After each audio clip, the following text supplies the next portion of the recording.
আসসালামু আলাইকুম। নিউজিল্যান্ডের বিপক্ষে বাংলাদেশের ওয়ানডে সিরিজ শেষ হয়েছে। এরপর পরে বাংলাদেশ ক্রিকেট দলের টি-20 সিরিজের জন্য দল ঘোষণা করে দিয়েছে বিসিবি, যেখানে 15 সদস্যের স্কোয়াড ঘোষণা করা হয়েছে। নিউজিল্যান্ডের বিপক্ষে টি-20তে বাংলাদেশ শক্তিশালী দল ঘোষণা করেছে। তো চলুন এক নজরে দেখা দেওয়া যাক কেমন হলো বাংলাদেশের টি-20 স্কোয়াড। যেখানে প্রথমে 1 নম্বর পজিশনে রয়েছেন বাংলাদেশ ওপেনিং ব্যাটার লিটন কুমার দাস। 2 নম্বর পজিশনে রয়েছেন অনেক দিন পর রানে ফেরা হাথুরুর প্রথম পছন্দ সৌম্য সরকার।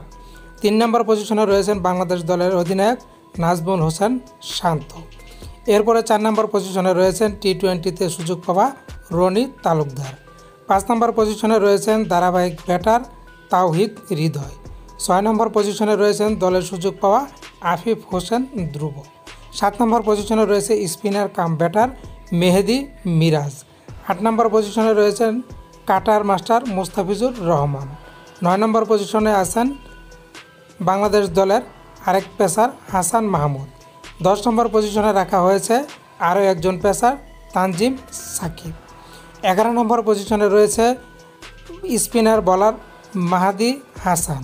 12 নম্বর পজিশনে রয়েছে নতুন সুযোগ পাওয়া রিশাদ হোসেন। 13 নম্বর পজিশনে রয়েছে শামীম পাটোয়ারি। 14 নম্বর পজিশনে রয়েছে আরও একজন খেলোয়াড়, তিনি হচ্ছেন তানভীর। এবং সর্বশেষ 15 নম্বর পজিশনে রয়েছে বাংলাদেশ দলের শরীফুল ইসলাম।